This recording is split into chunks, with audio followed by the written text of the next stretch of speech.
السلام علیکم ورحمۃ اللہ وبرکاتہ۔ بسم اللہ الرحمن الرحیم، الصلاۃ والسلام علی رسولہ الکریم وعلی آلہ واصحابہ اجمعین، اما بعد۔ ایک حدیث قدسی میں آتا ہے کہ اللہ تعالیٰ قیامت کے دن ایک شخص سے فرمائیں گے، یا ابن آدم مرضت فلم تعدنی فیقول کیف تمرض یا رب وانت سبوح قدوس۔ قیامت کے دن اللہ تعالیٰ ایک شخص سے فرمائیں گے، میرے بندے میں بیمار ہوا تھا، تو نے میرا حال ہی نہ پوچھا۔ وہ کہے گا، یا اللہ آپ کیسے بیمار ہو سکتے ہیں، آپ تو ہر عیب سے پاک ہیں۔ تو اللہ تعالیٰ فرمائیں گے، اما علمت ان عبدی الفلان مرض فلم تعدہ لو عدتہ لوجدت ذلک عندی۔ اللہ فرمائیں گے، تمہیں پتہ تو چلا تھا کہ میرا فلاں آدمی فلاں، نہ مسلم کی قید ہے، نہ اسلام کی قید ہے، نہ تقوی کی قید ہے، انسان میرا بندہ، وہ کافر بھی ہو سکتا ہے، غیر مسلم بھی ہو سکتا ہے، مسلمان ہے تو نافرمان بھی ہو سکتا ہے، کوئی قید نہیں لگائی بلکہ اس کو اوپن کر دیا۔ تمہیں پتہ چلا تھا میرا فلاں بندہ بیمار ہوا تھا اور تو اس کو پوچھنے نہیں گیا تھا، اگر تو اس کا حال پوچھنے جاتا تو اس کا اجر آج میرے پاس مجھ سے لے لیتا۔ تو یہ صرف عیادت پر اللہ تعالیٰ اس کو یہ فرما رہے ہیں، جو اللہ کی رضا کے لیے علاج کرے، مرض کی تشخیص کرے اور اس کے پیچھے کوئی لالچ نہ ہو، کوئی پیسہ بنانا نہ ہو، اس کا اجر کتنا ہوگا اللہ کی بارگاہ۔ اللہ کو اپنے بندوں کی خدمت، ایک حدیث سناتا ہوں، اللہ کے نبی نے فرمایا، احب الناس الی اللہ، اللہ تعالیٰ کو سب سے زیادہ محبوب شخص وہ ہے جو انفعہم للناس، جو لوگوں کی زیادہ سے زیادہ خدمت کرے، وہ اللہ کو سب سے محبوب شخص ہے۔ اپنی محبت کو عبادات سے نہیں بیان کیا، لوگوں کی خدمت سے بیان کیا۔ جو لوگوں کی خدمت کرے، لوگوں کو نفع پہنچائے، وہ اللہ کو انتہائی پسند ہے وہ شخص۔ اور ایک صحابی نے سوال کیا، یا رسول اللہ ارید ان اکون خیر الناس، میں چاہتا ہوں کہ میں سب سے اعلیٰ انسان بن جاؤں۔ تو آپ نے فرمایا، کن نافعا للناس تکن خیر الناس، لوگوں کو نفع پہنچایا کر، خدمت کیا کر، تو سب سے بہترین انسان بن جائے۔ اور پھر آپ نے فرمایا، احب الاعمال الی اللہ، احب الناس، سب سے محبوب بندہ وہ ہے جو لوگوں کی خدمت کرتا ہو زیادہ سے زیادہ۔ اور احب الاعمال، سب سے پسندیدہ عمل اللہ کی بارگاہ میں ہے سرور تدخلہ علی مسلم، کہ تو کسی مشکل میں پڑے ہوئے مسلمان کو اس کی مشکل دور کر کے اس کے گھر میں خوشی کو داخل کر دے، تو یہ عمل اللہ کو سب سے زیادہ پسند ہے۔ اس کی مشکل دور کر دے، وہ کسی مشکل میں پھنسا ہوا ہے وہ دور کر دے، یا وہ تنگ دست ہے تو اس کی کوئی مالی امداد کر دے، تو یہ عمل اللہ کو انتہائی پسند ہے۔ اس سے بھی عجیب بات اگلی، آپ نے فرمایا، لأن امشی ما اخی لحاجتہ احب الی من ان اعتکف فی مسجدی ھذا، کہ میں اپنے کسی بھائی کی مدد کے لیے اس کے ساتھ جاؤں، کام اس کا ہو یا نہ ہو، صرف اس کے ساتھ میں جاؤں کہ میں بھی اس کی تھوڑی مدد کر سکوں، شاید میں کسی کام آ سکوں۔ تو صرف یہ ساتھ جانا، کام ہونے کی شرط نہیں لگائی کہ میں اپنے مسلم بھائی کے ساتھ اس کی ضرورت میں اس کے ساتھ چند قدم اٹھاؤں، یہ مجھے اپنی مسجد میں یعنی مسجد نبوی میں 1 مہینہ اعتکاف کرنے سے زیادہ محبوب ہے۔ اور مسجد نبوی میں ہر عمل 1000 گنا بڑھ جاتا ہے۔ تو 1 مہینے کا اعتکاف کا مطلب ہے 1000 مہینے۔ اور کس کے ساتھ تقابل ہے کہ کسی مسلمان کی ضرورت کو پورا کرنے کے لیے میں ساتھ چلوں۔ اور پھر فرمایا کہ جو کسی مسلمان بھائی کی مشکل کو دور کرنے کے لیے اس کے ساتھ چلے اور اس کا کام کروا دے تو قیامت کے دن اللہ پل صراط پر اس کے قدموں کو جما دے گا، جس دن پل صراط ایسے جھولا جھول رہا ہوگا، اللہ اس کے قدموں کو جما دے گا۔ تو لوگوں کی خدمت اللہ کی رضا کے لیے۔ ہاں، ایک حدیث اور یاد آ گئی، آپ نے فرمایا کہ قبر میں حساب ہو جائے گا تو ایک بہت خوبصورت نوجوان قبر میں آئے گا، پوچھے گا آپ کون ہیں؟ وہ کہے گا میں وہ خوشی ہوں جو آپ نے فلاں مسلمان کے گھر میں اس کا کام کروا کے داخل کی تھی، میں وہ خوشی ہوں۔ تو آپ کس لیے آئے ہیں؟ کہ میں آپ کا دل لگانے آیا ہوں، آپ اکیلے ہیں، میں آپ کا دل لگانے آیا ہوں۔ تو انسانیت کی خدمت کی جو لائن ہے اللہ کی رضا کے لیے، یہ نوافل سے بڑھ کر ہے۔ ایک لشکر آپ نے روانہ کیا، جب وہ واپس آئے تو صحابہ نے ایک صحابی کے بارے میں بہت تعریف کی، کہ یہ رات کو نفل پڑھتے تھے ساری رات، دن میں روزہ رکھتے تھے، قرآن پڑھتے تھے، بہت عبادت کرتے۔ آپ نے فرمایا اس کا خیمہ کون لگاتا تھا؟ یہ جگہ راتی جاگے دیاں روزہ رکھے خود طاقت تو نہیں ختم ہو جانی۔ صحابہ نے کہا جی ہم لگاتے تھے۔ اس کے گھوڑے کو چارہ کون ڈالتا تھا؟ وہ چارہ ہم ڈالتے تھے۔ اس کے کھانے کا انتظام کون کرتا تھا؟ جی ہم کرتے تھے۔ فرمایا پھر تم اس سے افضل ہو، تمہارا درجہ اس سے زیادہ ہے۔ تو یہ اللہ کو بہت پسند ہے، اللہ کے بندوں کی خدمت۔ عبداللہ بن عباس رضی اللہ عنہ مسجد نبوی میں اعتکاف میں بیٹھے تھے۔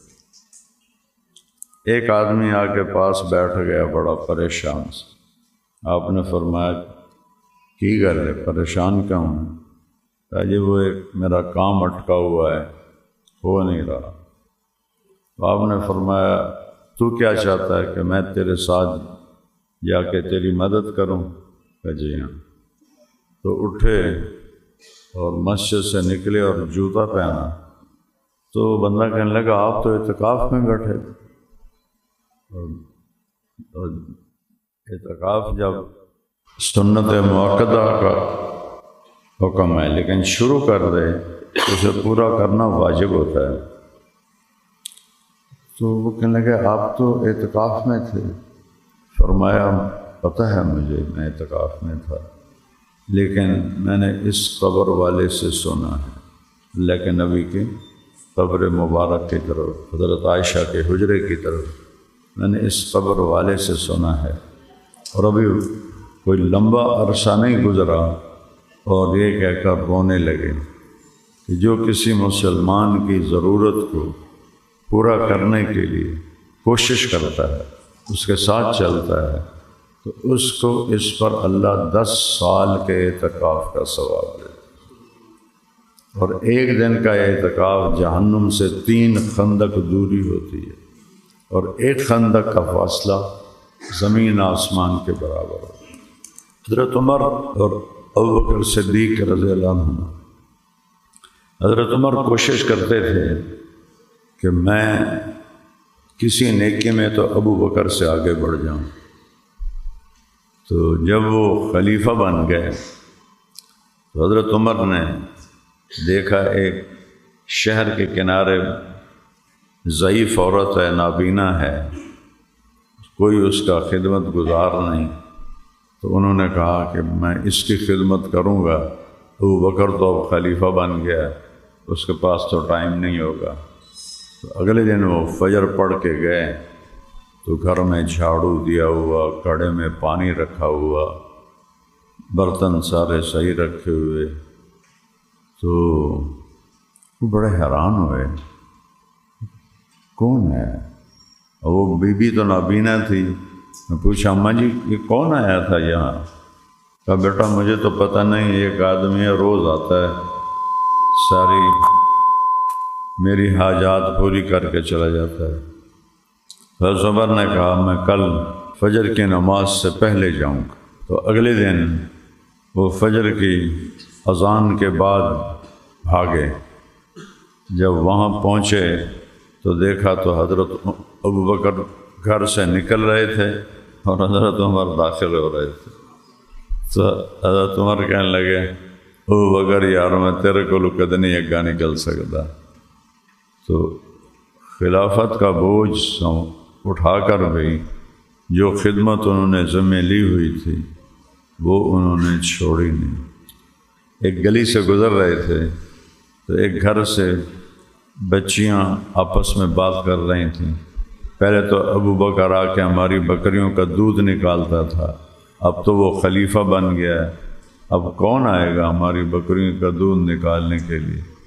اب گلی سے گزر رہے تھے، آپ نے سن لی بات، اندر آ گیا کہ بیٹیو میں ہی تمہاری بکریوں کا دودھ نکالوں گا، خلیفہ بننے سے میری طبیعت میں کوئی فرق نہیں ہے، جیسے پہلے تھا کہ دودھ نکالتا تھا اب بھی نکالوں گا، اور میں جھاگ بنا کے بھی دودھ نکالتا ہوں، بغیر جھاگ والا بھی دودھ نکالتا ہوں، جیسا تم کہو گی ویسا میں تمہارے لیے دودھ نکالوں۔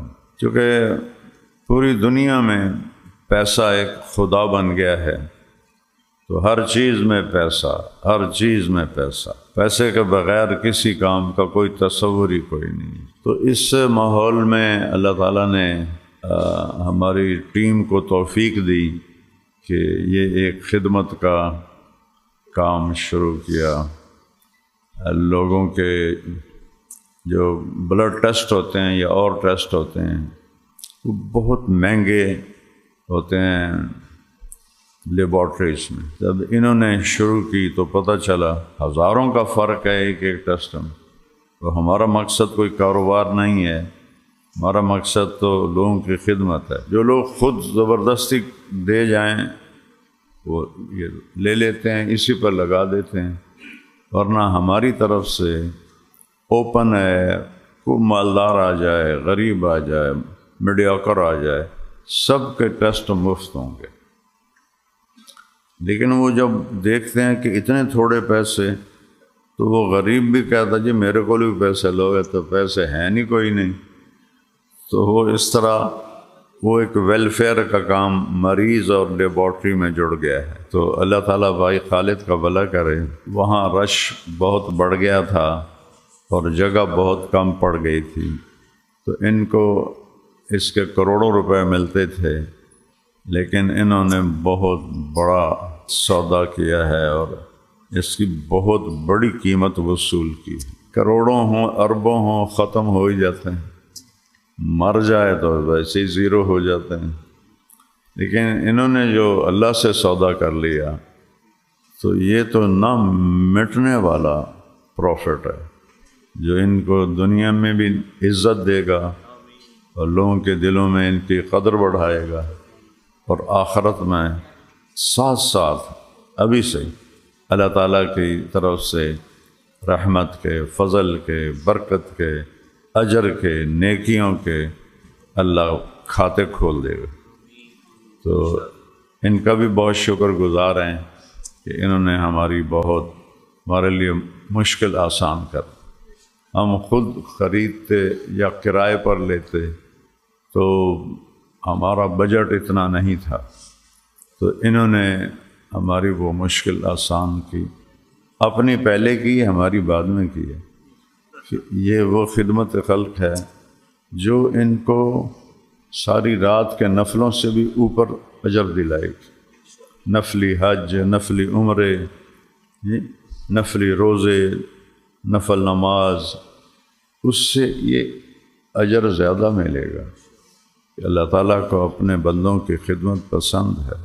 ایک یہودی بچہ، یہودی اللہ کے نبی کی خدمت میں آیا کرتا تھا، تو اس سے کچھ مانوسیت ہو گئی. 2-3 دن وہ آئے نہیں. آپ کی عادت تھی 3 دن تک نہیں پوچھتے تھے، 3 دن کے بعد پوچھتے تھے کہ بھئی فلاں کدھر گیا. تو اگر وہ کہتے جی سفر پہ گیا تو دعا کرتے تھے، اگر کہتے بیمار ہے تو اس کا حال پوچھنے جاتے تھے. تو 3 دن گزر گئے، وہ بچہ نہیں آیا. تو آپ نے فرمایا بھئی وہ بچہ کدھر ہے وہاں جو ہمارے پاس آتا تھا؟ کون؟ یہودی. آپ نے فرمایا چلو بھائی. کسی نے کہا جی وہ بیمار ہے. تو آپ نے کہا چلو پھر اس کا حال پوچھیں. مدینے سے بنو قریظہ 10 میل کے فاصلے پر رہتے تھے. تو آپ پیدل گئے صحابہ کو لے کر. وہاں پہنچے تو وہ بچہ موت کے قریب تھا اور اس کا باپ اس کے سرہانے بیٹھا تورات پڑھ رہا تھا. تو جب آپ نے بچے کو دیکھا تو آپ نے کہا یا غلام قل لا الہ الا اللہ، بیٹا لا الہ الا اللہ پڑھ لو. تو اس نے ایسے اپنے باپ کو دیکھا تو باپ نے کہا اطیع ابا القاسم، ابو القاسم جو کہہ رہے ہیں مان لو. اس کمبخت کو پتہ تھا یہ سچے نبی ہیں، لیکن حسد کی وجہ سے ایمان نہیں لائے. تو انہوں نے کہا چلو اب تو یہ جا رہا ہے تو ایمان پہ تو جان کا اطیع ابا القاسم، ابو القاسم کی مان لو. تو اس بچے نے کلمہ پڑھا، آپ نے اس کو کلمہ پڑھایا اور اس کے اگلے ہی لمحے وہ فوت ہو گیا. تو آپ خوشی سے نا پنجوں پہ کھڑے ہو گئے، ایسے پاؤں اوپر اٹھا لی اور کہا الحمدللہ الذی انقذہ بی من النار. کہ اللہ تیرا لاکھ لاکھ شکر ہے، تو نے اسے میرے ذریعے سے جہنم سے بچا لیا. تو ایک یہودی کے لیے 10 میل کا سفر اور 10 میل واپسی، اس کا حال پوچھنے گئے، ساتھ اس کی آخرت بھی بن گئی، ایمان پہ چلا گیا. تو یہ شعبہ پوری دنیا میں بہت کمزور ہے. اللہ تعالیٰ جزائے خیر دے یہ MTJ فاؤنڈیشن والوں کو. انہوں نے یہاں شروع کیا آس، اللہ نے اس کو اتنا بڑھا دیا کہ جگہ تنگ پڑ گئی. اب خالد صاحب کو اللہ جزائے خیر دے، انہوں نے یہ بہت خوبصورت ہال دے دیا ہے. اللہ ان کو مزید توفیق دے. آپ جو میاں چنو کے دوست ہیں، آپ تعاون کریں تو کہ آپ کو بھی اس کا اجر ملے کہ مریضوں کی دعائیں آدمی کو وہاں لے جاتی ہیں جہاں کوئی نہیں پہنچا سکتا. میں 1990 میں دوسرا حج کرنے گیا اپنی والدہ اور پھوپھی اور بیگم کے ساتھ. اس وقت مسجد کے مغرب میں وضو کی جگہ مسجد کے بالکل ساتھ ہوتی تھی. وہاں 2 بوڑھی عورتیں کھڑی تھیں. مجھے دیکھا تو کہنے لگے وے پترا سانو راہ لا، اسی بھول گئی ہیں. تو لینگویج ایک تھی تو مجھے ہمدردی ہو گئی. میں کہا کی ہویا جی؟ کہ راہ بھول گئے ہیں، پتہ نہیں کدھر جانا. میرا بھی دوسرا حج تھا، مجھے علاقے کا کچھ پتہ نہیں تھا.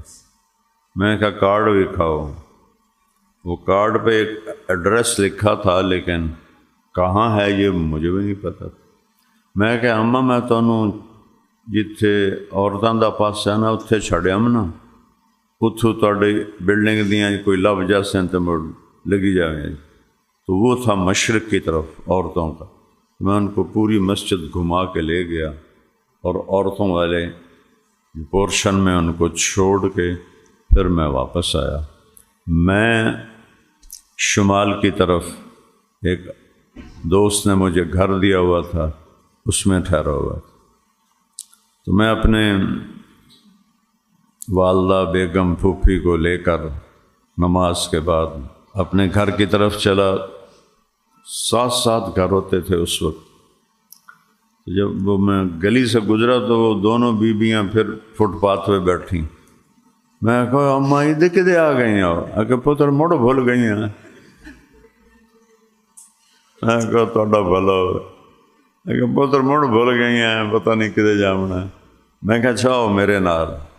میں ان کو لے گیا اور ساتھ ہی ہماری رہائش تھی، بڑا گھر دیا ہوا تھا ایک دوست نے، مدینے کا تھا۔ تو دروازے پہ کھڑی ہو کے ایک آندھی پتہ نہیں کون ہے تو کون نہیں تو کدے لے جاوے۔ تو آندھی ویکھے نا نیک جہا لگتا ہے، یہ کوئی دو نمبری نہ کرے سی ٹورے آ چلیے۔ وہ ایک دوسرے کو قائل کیا، ان کو میں اوپر لے گیا۔ میں نے بیگم سے کہا ان کو کھانا کھلاؤ، اور اپنے دوست کو فون کیا جس کے میں گھر میں ٹھہرا تھا۔ میں نے کہا گاڑی بھیجو۔ اس نے گاڑی بھیجی۔ میں اس کے ڈرائیور کے ساتھ اس کے شاپ پر گیا۔ وہ ٹائم ان کے کاروبار کا ہوتا ہے حج میں، تو بہت بڑا اس کا وہ تھا، مال جیسے کہتے ہیں۔ میں نے کہا یہ کارڈ ہے اور یہ ڈھونڈنا ہے، اٹھو میرے ساتھ۔ اس نے کہا مجھے بھی نہیں پتہ یہ کہاں ہے۔